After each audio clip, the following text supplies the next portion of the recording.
안녕하세요 여러분. 주님의 평안이 오늘 하루도 여러분과 함께 하기를 축복합니다. 오늘 본문은 창세기 29장입니다. 야곱이 길을 떠나 동방 사람의 땅에 이르러 본즉 들에 우물이 있고 그 곁에 양 세 떼가 누워 있으니 이는 목자들이 그 우물에서 양 떼에게 물을 먹임이라.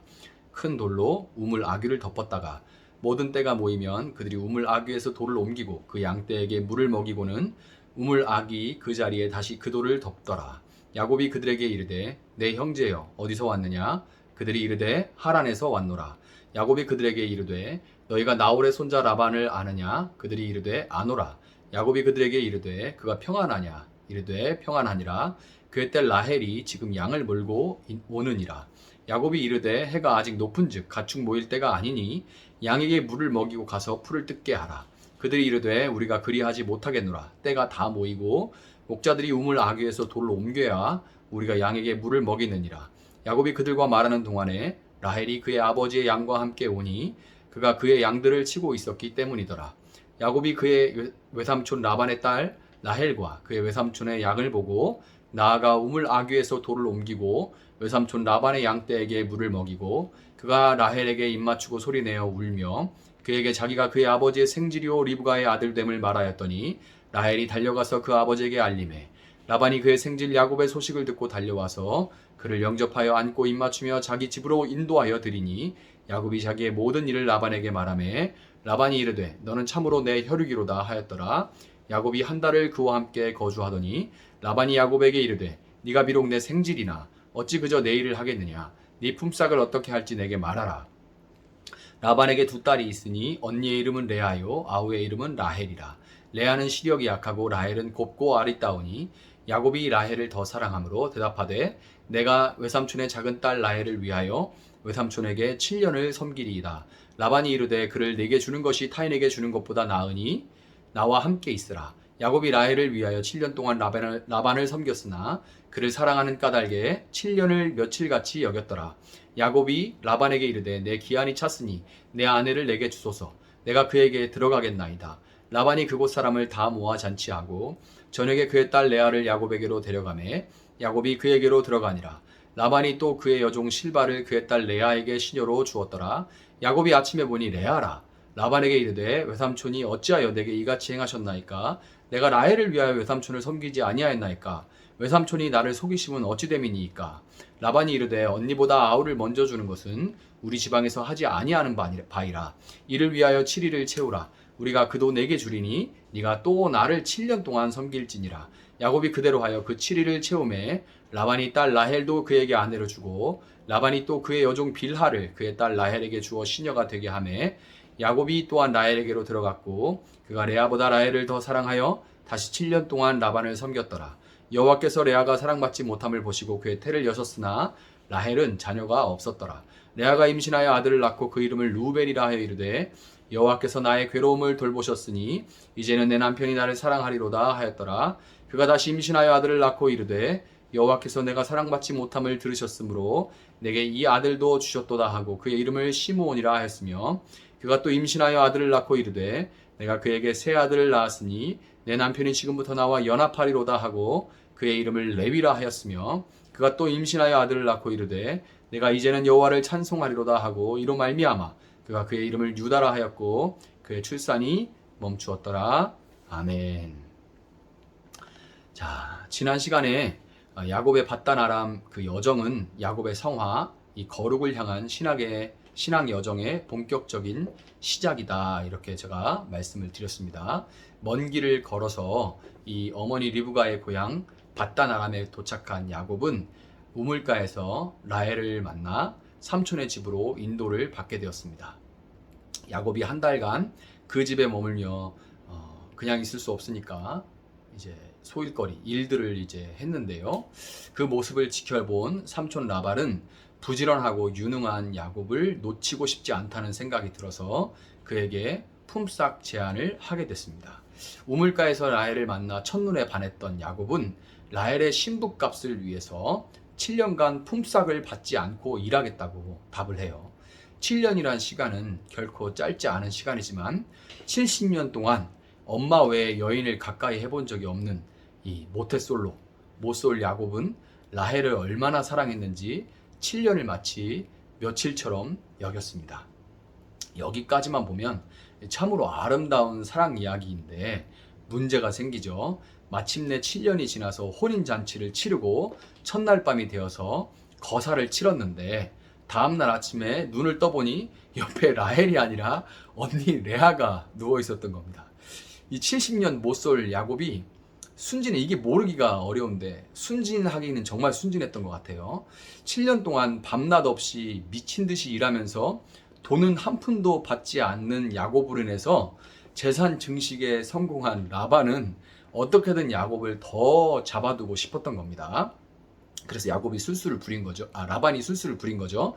라반은 외지에서 온 야곱에게 우리 동네에서는 언니보다 아우를 먼저 주는 법은 없다, 이런 말도 안 되는 억지를 부리면서 언니 레아에 이어 동생 라헬도 줄 테니까 7년을 더 일하라고 극딜을 걸어옵니다. 야곱으로서는 싫어도 안 받을 수가 없는 반강제적인 제안이었기 때문에 어쩔 수 없이 꽁으로 7년을 더 일하게 됐는데요. 신부 값으로 치자면 레아는 원치 않는데도 불구하고 7년치 봉급을 지불해야만 했던 거예요. 배고픈 형 에서에게 팥죽으로 장자권을 빼앗았던 야곱은 라헬에 대한 사랑을 이용한 삼촌 라반에게 14년의 시간과 함께 정당한 노동의 대가를 빼앗겨 버리고 말았던 겁니다. 아버지 이삭의 어두운 눈을 이용해서 그를 속이고 장자의 축복을 받아냈던 야곱은 어둠을 이용해서 라헬을 레아로 바꿔치기 한 라반에게 철저하게 속고 말았습니다. 오늘 본문에 나오지는 않지만 이 털이 많은 형으로 위장하기 위해서 염소 가죽으로 옷을 입고 아버지를 속였던, 아버지가 만져보게 했던 그 야곱은 훗날 사랑하는 요셉을 그의 형들이 노예 상인에게 넘겨버리고 난 다음에 그 옷에 염소 피를 발라서 이 요셉이 짐승에게 물려 죽었다 하는 그 형들의 거짓말에 속아서 거의 평생을 자식을 잃은 슬픔과 고통 속에서 살아가야만 했습니다. 야곱뿐만이 아니죠. 야곱과 함께 이삭을 속였던 리브가 역시 정말 그 대가를 치르게 됩니다.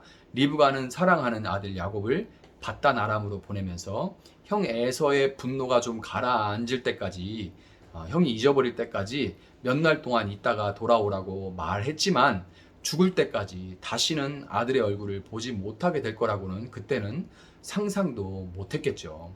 심지어 이 리브가의 이름은 그 후 더 이상 성경에 기록되지가 않고 어찌 보면 좀 모질다는 생각이 들 만큼 창세기 35장 8절을 보면 리브가의 유모 드보라의 죽음은 언급을 하는데, 유모의 죽음도 언급을 하는데 리브가의 죽음은 언급조차 하지 않습니다. 성경이 좀 모질다는 생각이 들 정도예요. 여러분, 우리는 야곱은 하나님께서 택한 사람이고 리브가는 택함 받은 야곱이 아버지 이삭의 축복을 받도록 하기 위해서 다소 인간적인 방법을 사용한 것, 그 정도는 그냥 덮어질 수도 있다, 이렇게 생각할 수도 있습니다. 이거 볼 때마다 생각나는 게 수많은 교회들이 이건 하나님을 위해서 하는 거야 그러면서 정말 수많은 편법들을 저지르죠. 목적이 바르니까 수단들은 그래도 괜찮아, 이런 거 정말 많아요. 다 말하기가 이 시간에는 말하기는 좀 어렵지만, 그러나 여러분, 하나님은 인간의 연약함 속에서도 당신의 약속을 성취하시기 위해 신실하게 일하시지만 사람의 잘못된 꾀는 그 대가를 지불하게 되어 있는데, 그것이 바로 동서고금을 막론하고 모든 사람에게 적용되는 뿌린 대로 거둔다는 법칙, 갈라디아서 6장에 나오죠. 이것이 곧 심은 대로 거두는 것이니라, 이렇게 나오거든요. 다시 말해서 남의 눈에 눈물 나게 한 사람은 반드시 자기 눈에 피눈물 나게 되어 있다 하는 그런 원리인 겁니다. 이거는 동서고금, 남녀노소를 막론하고 전체에게 임하는 하나님의 원칙이에요. 서로 이생해서 그 법칙이 적용되지 않는 것처럼 보이는 사람은 반드시 내생에서 더 혹독하게 그 대가를 치르게 되어 있습니다. 공의로운 재판가신 하나님이 그 어떤 것에도 뇌물도 받지 않으시고 감정에 치우치지도 않으시고 그 어떤 것에도 흔들리지 않으시고 이 법칙을 단호하게 시행하신다는 것을 믿기 때문에 우리는 원수가 잠시 흥하는 것에 조바심 내지 않고 원수 갚는 것을 하나님께 맡기고 더 나아가 내게 피해 준 사람들을 용서하는 데까지 갈 수 있는 거예요. 반대로 우리는 스스로 남에게 해를 끼치거나 편법을 사용하는 것에 대해서 경각심을 가져야만 합니다. 우리 모두는 발 뒤꿈치를 잡는 자라는 의미를 가진 그 야곱처럼 내 손에 움켜쥐기 위해서는 당장 눈앞에 보기 좋은 대로 행하는 죄성을 가지고 있어요. 그러나 여러분, 창세기 49장을 보면 야곱이 임종 직전에 12명의 아들들을 모아놓고 일일이 축복하는 장면이 나오죠. 우리는 이 축복의 장면에서 각 사람의 복의 분량이라는 것은 그냥 진공 상태에서 주어지는 것이 아니라 그냥 막 복 받아라 이게 아니고 그 사람이 살아온 인생의 내력 전부를 통해서 그 복의 분량이 결정된다는 것을 알 수가 있어요. 다시 말해서 어떤 사람이 하나님께 받는 복의 그 분량은 그의 성품과 태도와 삶의 결과인 겁니다. 야곱은 그대로 두면 결코 하나님의 복을 누리며 제사장의 역할을 온전히 감당할 수 없는 그런 사람이었기 때문에 인생의 고난을 통해서 그가 뿌렸던 대로 그대로 거두는 법칙을 톡톡히 겪으면서 자기의 성품과 태도를 교정해 나가야만 했던 겁니다. 여러분, 이렇게 제가 말씀을 드리면 연약하고 참 실수 많은 우리는 사실 소망보다는 걱정과 두려움, 이게 앞서죠. 내가 뿌린 걸 내가 그냥 다 받아야 된다고? 그런 걱정과 두려움이 앞서게 돼 있어요. 그렇지만 여러분, 뿌린 대로 거두는 법칙은 영구불변한 고정적인 그런 법칙은 아닙니다. 우리를 너무나 사랑하셔서 7년을 수일같이 여기시는 예수님이 우리를 위해서 대신 우리가 뿌린 것들의 값을 치러 주셨기 때문에 우리는 내세에서 우리가 치러야 할 것들에서 해방되었을 뿐만 아니라 이 생에서 우리가 받는 것들도 죄인에 대한 심판으로 그 뿌린 대로 다 받게 하는 그런 심판의 성격이 아니라 자녀로서의 징계로 받게 되는 거예요. 그래서 하나님께서 그것을 그대로 다 받게 하시지는 않는 거예요.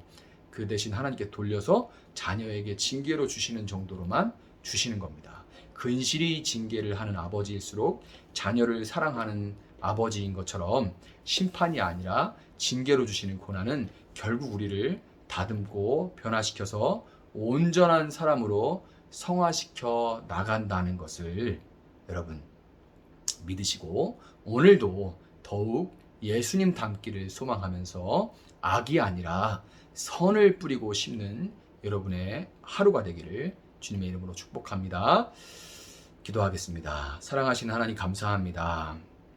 뿌린 대로 거두는 법칙에서 모든 사람이 피할 수 없음을 고백합니다.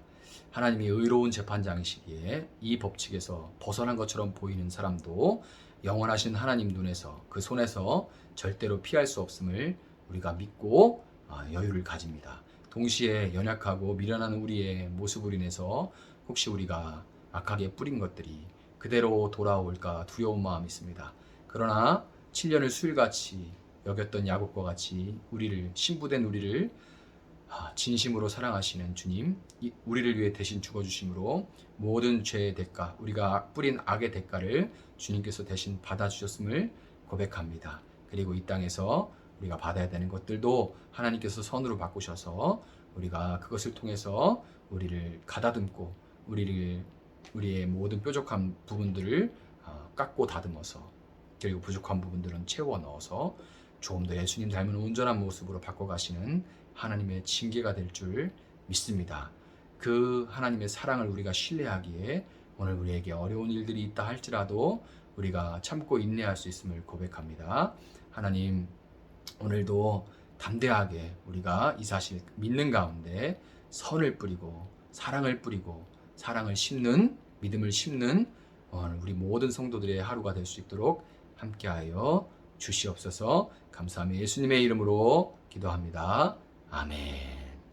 우리에게 주신 말씀 붙들고 계속해서 기도하도록 하겠습니다.